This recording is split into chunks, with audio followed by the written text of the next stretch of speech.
Hi everyone, welcome back to dinanddaf. This is Elana Stein Hain, and we are going to talk about the question of whether cleaning up is a sacred task. The reason why I ask that question is because Zevachim Perek Yud Aleph, the 11th chapter of Zevachim, seems to be very interested in the question of cleaning up in the mikdash, specifically cleaning up after blood, for example, that might have fallen from a kli sharet, a vessel that was supposed to be taking blood to the mizbeach and fell onto someone's clothing, or the residue of a korban chatat. And by the way, that's specifically in the context of a korban chatat. The residue of a korban um in kelim, right? There's something here that actually it seems you have to clean those things off in the mikdash itself. And I want to try to understand that. Because first of all, cleanup is kind of mundane. And the idea that you would have to do cleanup in the mikdash is, I think it's interesting. I think it's interesting to consider some of the, less ritual aspects and the more, well, what do you mean? This actually generates a mess. And what do we do with the mess afterwards? And is that actually part of the question of Kiddusha? So let's actually start with the psukim themselves that come from Vayikra, Perek, Vav. And psukim go like this. And this was our one of our previous shiurim actually focused on the first pasuk that I'm going to read. Kol asher yiga bivsara yikdash. Anything that touches the flesh of the chatat will become holy. Vasher, let me make sure I get the yizeh midama al habeged. Asher yizeh aleha techabes b'makom kadosh. And anything, any blood that gets spattered on clothing, right? You have to wash it in a kadosh place, meaning you don't take it out of the mikdash to wash it. You wash it in the mikdash, meaning it seems like you do a sort of spot clean where you are. Now, last week we actually talked about in aniyut b'makom ashirut that we don't show poverty in a place of largesse and abundance. So if, let's say, the big day kihuna become totally gross and messy, you don't wash them. You actually put them away. And maybe actually, I didn't even mention this last week. Maybe you even use them for wicks for the menorah. But the point is, you don't wash them and reuse them, according to some. And here, what we have is like a spot clean. Now, Chazal understand that what we're talking about is, first of all, only the korban chatat, but second of all, we're talking about dam, we're talking about blood that was specifically um, had been already in a kli sharet, in a vessel that was going to be brought to the mizbeach in order to be sprinkled or put on the mizbeach, right? We're not talking about blood that's spattered during the shechita, during the slaughter, for example. Okay. And then the next pasuk says, "Ukli cheres asher tivushal bo yishaver," and the earthenware vessel in which the chatat was boiled should be broken, shattered. The im b'chli nechoshet bushala, and if it had been boiled in a copper vessel, then umorak v'shutaf b'mayim. Then that vessel can be scoured and rinsed with water. And then we keep going. Kol zachar b'kohanim yochalota. All of the male kohanim, we're talking about a chatat here, eat it. Kodesh kodashim he. It is the most holy.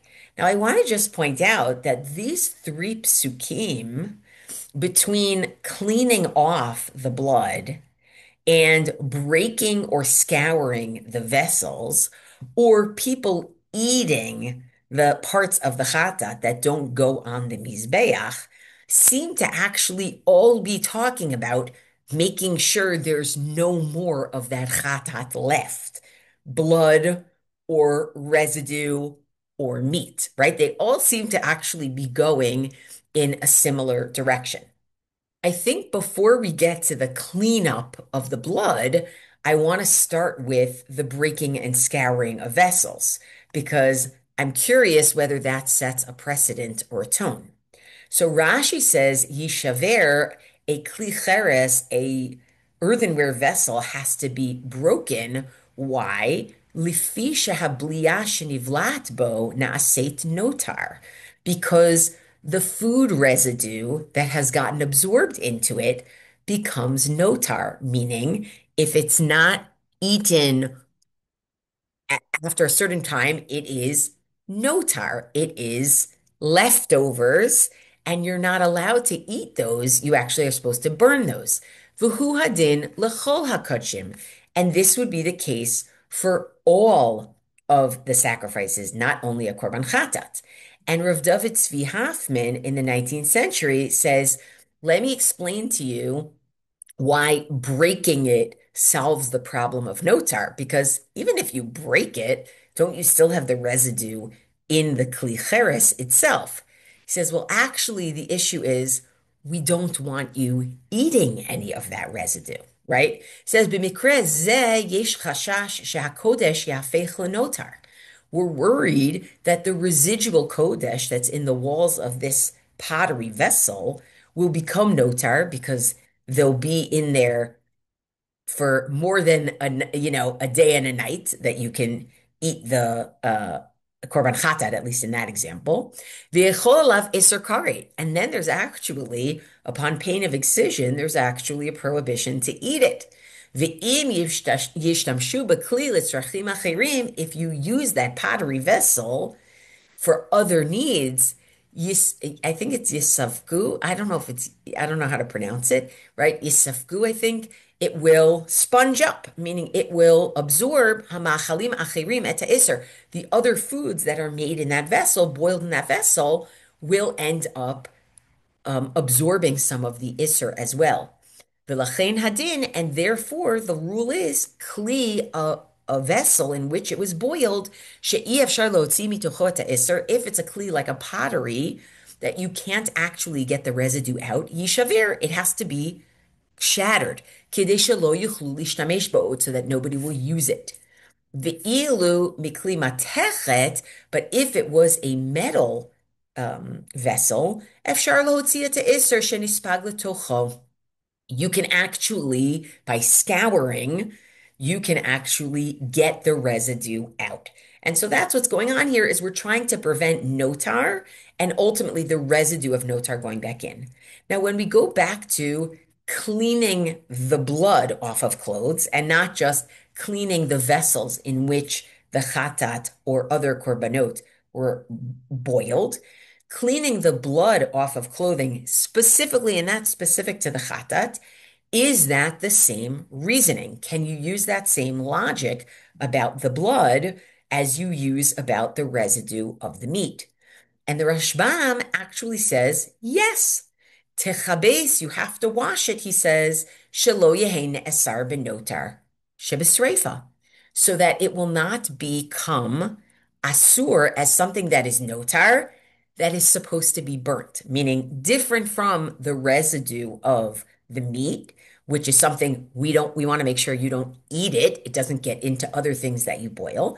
When it comes to blood, obviously you're not allowed to eat it. So that's not the issue. The issue is that we are worried that it will become notar, and that is supposed to be burnt. So what we want you to do is we want you to wash it out immediately before it becomes notar, meaning what we're really trying to do is we're trying to get rid of the parts of the chatat, even the blood, before it is just, what we would call over batel, right? Meaning it becomes leftovers. Now, Rav Naftali Hertz Vesely, who I think is 19th century, he says, I don't know what you're talking about. Why are we talking about notar when it comes to blood? He says, "Ve'eni mevin." I don't understand. Ma notar yesh betipat dam yavesh habalua beveged. What kind of notar is there when we're talking about, you know, um, dried up blood that's been absorbed into a piece of clothing, into cloth? Ve'im b'kli cheres amra Torah yishaver ba'avur she'enu yotzei midei dofyo v'nasa notar. If you're talking about the pottery in which it was boiled and it can never really get the absorption out of it and it becomes notar, right? Ein ze ba'avur lav lo totiru. It's not a problem of we don't want it to become notar, and that's the problem. It's ela she'im chozer mevashel bo polet bilu'o ve'ochel notar. The problem is that we don't want the residue to come out if you're using that same kli to cook something else, and then you'll be eating notar, right? Sharein hanotar nishar bishvarav, because even the notar itself remains in the broken pieces, right? So, meaning, he says, I don't understand. Even when we talk about the vessels, we're not saying the problem is we don't want it to become notar. It's if it becomes notar, we want to make sure that you do not use it so that you don't use the kli and end up eating the residue. With the blood, we're not really worried about that. And then he continues and says, I don't even think there is an Isser notar. I don't even think there is a prohibition of notar, of leftovers, when it comes to blood, right? So this is very strange, right? And he also adds, he says, the Gemara specifically says that this refers to dam, this whole idea of having to wipe stuff off, and not rotev, not sauce. Honestly, if this was about notar, of course you should have to wipe off the sauce that gets on someone's clothing, right? Meaning, if that's what it's about, so he says it can't be about notar. It doesn't fit. So what might it be about? So the Tosefta actually, interestingly enough, seems to treat the, even the washing, the scouring of the vessels seems to be treating them like eating in some way, right? Says, Keitzad merikatan ushtifatan, how do you do the scouring and the washing of the vessels to get rid of the residue? B'makom achilatan merikatan ushtifatan, in the same place the stuff gets eaten, that's where the scouring and the cleaning happens. It's almost like the same way you have to eat the korban so that there's nothing that's still there. You also have to get rid of all the residue of the korban, right? Not only that, but adzman achilatan, merikatan, ushtifatan. Same idea until the last time you're allowed to eat the korbanot. That's the last time you're allowed to scour and wash out, which, by the way, maybe points to the notar concept. But regardless, what it does seem to be doing is it seems to be actually trying to treat the cleaning the way we treat the eating. It has to be done in the mikdash. It has to be done. It's almost like a full. It's like I don't know. I don't want to say it's the end of the avoda because it's not avoda, but it's the end of the process of getting rid of it. And the Chizkuni actually says. He says, Lafisha Hadam, he says, let me talk about the blood, right? He talks about the blood in a similar way to what that Tosefta says about the washing the vessels and scouring the vessels. It says, Lafisha Adam dam kodshe chatat, hanechelet lifnim min haklaim, because the blood is the blood of a chatat, which has to be eaten within the tabernacle curtains. V'im yizeh midama al habeged, if some of the blood goes onto the clothing, V'yatsa or v'yetze chutz laklaim, if it goes outside of the curtains, nifsal biyotze, it becomes invalid through exiting. Now, this is fascinating because what it's really trying to say is we are treating the cleaning like we're treating the eating. The same way the eating has to be done in the mikdash, the cleaning has to be done in the mikdash, and we don't want to be posel, we don't want to invalidate the blood of a chatat by bringing it out, right? So it seems like actually what's being said here is this is the end of the process of giving the korban chatat. You know what I mean? It's the end of that process, the same way the eating. So it has to be done in the mikdash. So the cleaning up here is actually part of this process. Okay. Now, I think that that's beautiful and wonderful. I think both of those approaches, one sort of like this practical, we don't want it to become notar. We don't want, and this sense of, well, we're finishing the process by doing the cleanup. I think there's something added in the Sifra and also in our Gemara in Zevachim that says actually what we're talking about is what happens if things go out. You actually have to bring them back into the mikdash to clean them, right? So it says in number 7, techabes b'makom kadosh. And actually, I shouldn't say number 7 because I might erase some of these sources before we put them up officially. But the Sifra says, techabes b'makom kadosh. You should clean it in a holy place. Melamecha kibus b'makom kadosh, right? It teaches you the cleanup, the spot cleaning of the beged from the dam of the chatat has to be done in a holy place. Ha ketzad, how so? Ha beged sheyatsa chutz laklaim, the clothing that left, that went out of the curtain, nichnas umechabso b'makom kadosh. You have to bring it back into the makom kadosh in order to clean it.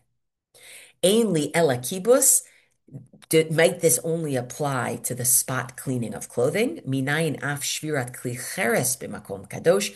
How do we know that even the cleaning out of the pots, or in the case of a pottery, in the case of pottery vessel, the breaking of it has to be done back in the mikdash, even if it left the mikdash? Talmud lomar techabes b'makom kadosh. You have to wash it, the spot wash, in a holy place. Ukli and then it says the next pasuk. And when it comes to a kli when it comes to a pottery shard, you're going to, in which the korban was boiled, you're going to break it, meaning that too has to be brought back in. Now, it's one thing to say we don't want the blood, we don't want clothing with the blood of the korban to leave the mikdash. It's one thing to say that. It's another thing to say, if it did, you have to bring it back in order to clean it. That's already another level, right? That's already not just about, in my opinion, the cleaning being similar to the eating that you have to finish off the korban. That I think is saying we don't want to treat this just like dirty clothes. This is not dirty clothes. The blood is still the blood of a korban chatat. And the blood of the korban chatat is not just laundry. The blood of a korban chatat is still part of this thing that was supposed to be part of a korban and go on the mizbeach and never did. So we look at Rav Samson Raphael Hirsch. I think he gives some really interesting, just an interesting read of this whole thing. Try to making it a little bit more philosophical. What are we doing here with the spot cleaning of blood in the mikdash? He says, and I want to skip all his grammatical conversation. Says Hakatuv Omer Kan, scripture says here, Shadam Chatat, Shenitaz al Beged, that if you have the blood of a chatat that was sprinkled on clothing, Ta'un Kibus Kidei Hasiro Bitoch Ha'azara. It needs washing to get it off in the Azara, meaning in the Kodesh. Halakha zo noheget rak bedam chatat behema. This only applies to the blood of a chatat, and by the way, not even a chatat ha'of, not even a bird chatat, only a chatat of a behema, which we've seen in the Gemara. V'lo b'shar dam kodshim, not the blood of other kodshim, o b'dam chatat of, or the blood of a chatat that is a fowl. Hinoheget rak b'dam chatat kasher. It also applies only to blood of a kosher chatat, a valid chatat, shenitkabel b'kli, that had been already gathered into a vessel, v'ra'ui lematnot hadam, and was supposed to be used to be given onto the mizbeach, either by zrika, either by throwing, either by netina, by placing, either by hazaya, by sprinkling, meaning this is blood that specifically was on its way to the mizbeach. But dam lifnei Kabbalah, but blood before it got into the vessel, meaning let's say it's sprayed during the shechita, or even you were pouring it into the vessel and it got on, instead of going into the vessel, it got onto clothing. Or achar matana, or blood that's left that was sprinkled somehow on clothing after the blood already got onto the mizbeach. Eino ta'um kibus. You don't have to wash it off. You don't have to spot wash it. Yetera mikach, moreover, rak chayfetz hara'ui lekabel tuma, it's also, we should know, it's only something, the material has to be something that can conduct tum'ah and tahara. Not every material can conduct tum'ah and tahara. Vira'ui lekibus, tone kibus. If it's something that can be spot washed, that's what it should be. Ein tzorech lechabes et kol habeged. You don't have to wash the whole clothing. Ela rak et ketem hadam, right? Just the actual stain. And now I'm skipping to the next paragraph. Ata yesh lish'ol. He's like, I have a question. Ma'u harayon hamunach b'yesod kol halachot ha'ele. What is the idea behind all of this? Now, we've already seen, maybe the idea is notar. Maybe the idea is this is similar to the achila, that we're finishing it off. Maybe the idea is we don't want to treat this dam like it's mundane, so it's gotta be washed off in the mikdash. He says, "Hara'ayon tzarich liot talui ba'ofi hachatat." He says it has to be that because this only applies to a korban chatat, it has to somehow relate to the character of the chatat. וליתר דיוק, ודאי שהוא תלוי באותה תכונה המיוצגת במתנות הדם של חטאת הבהמה. He says, and more specifically, I think it has to be related to somehow the placing of the blood on the mizbeach. It has to do with that character, the placing of the blood of the chatat behema on the mizbeach. And so here's what he says. התשובה לשאלתנו היא איפה כך. Here's the answer. העובדה שדם שנועד למתנה.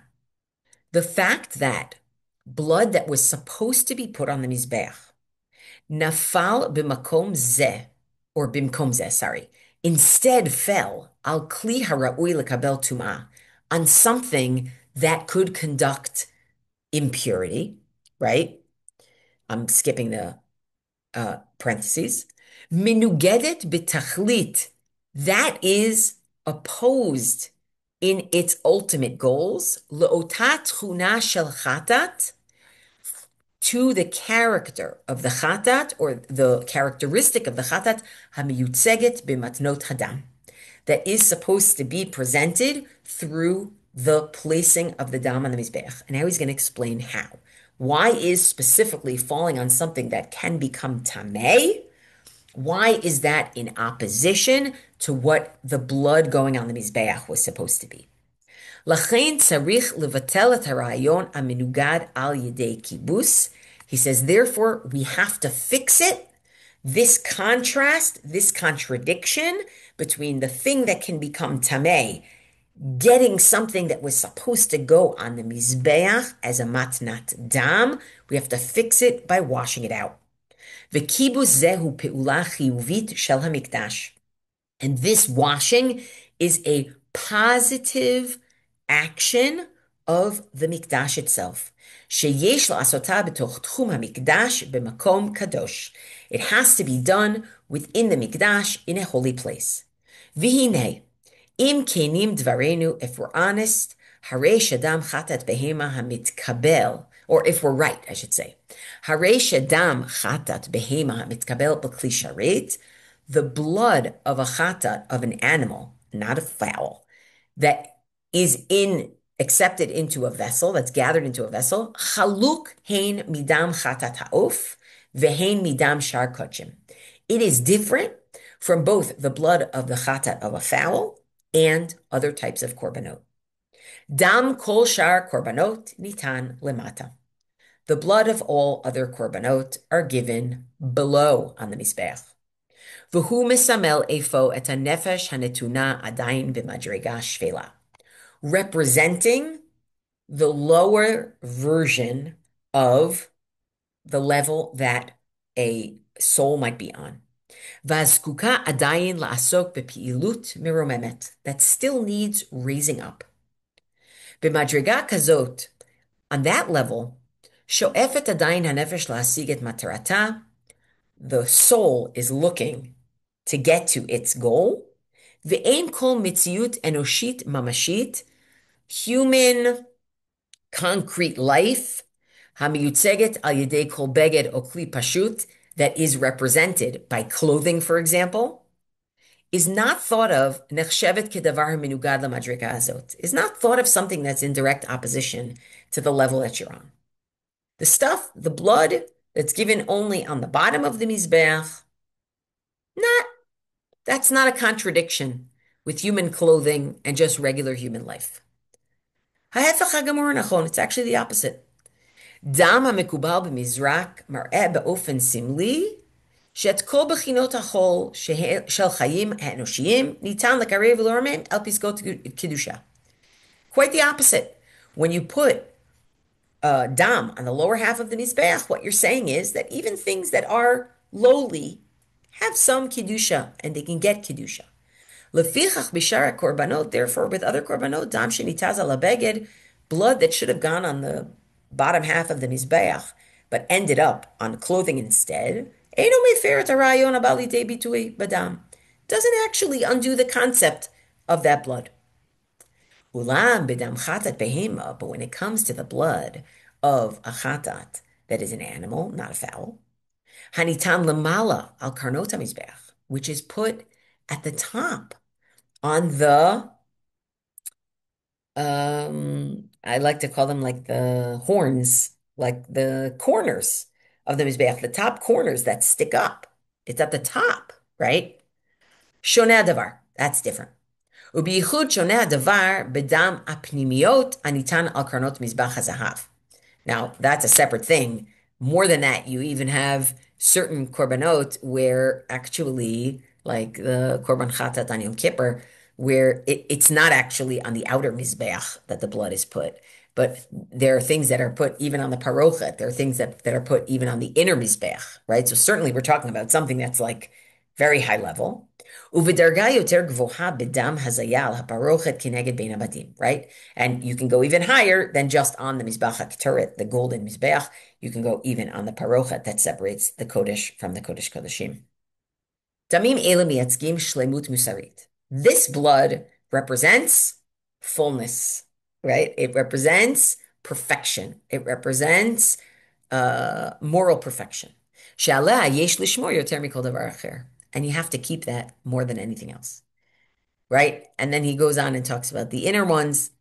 But his point is essentially, is he says, and you can read the rest of it, he says there's actually a contradiction in terms. If you have the blood that was supposed to go on the top of the Mizbeach, which is supposed to represent a very high level, and then that blood is sitting on a piece of clothing that can even become tameh, then you actually have a contradiction. That blood doesn't belong there. You can't leave it there. It doesn't belong there, right? So you have to scrub it off, and you have to scrub it off in the mikdash. Now, do I know if this is the real reason why certain, blood is given on this part of the Mizbeach or that part of the Mizbeach? Is it a higher level? Is it a lower level? The Rambam famously said, that some of the details, especially in Korbanot, we can't read too much into them. But what I appreciate about what Rav Hirsch is doing here is he's trying to say, we don't want this blood to just be treated like the garbage. It's the runoff. We don't care about it. It's just blood. And I actually think it speaks to a whole approach to mitzvot where you're taking something that actually, if you were looking at it as an outsider, it would look very mundane. It would even look messy. And as an insider, what we're trying to do is in so many ways trying to make it separate from the life of whole.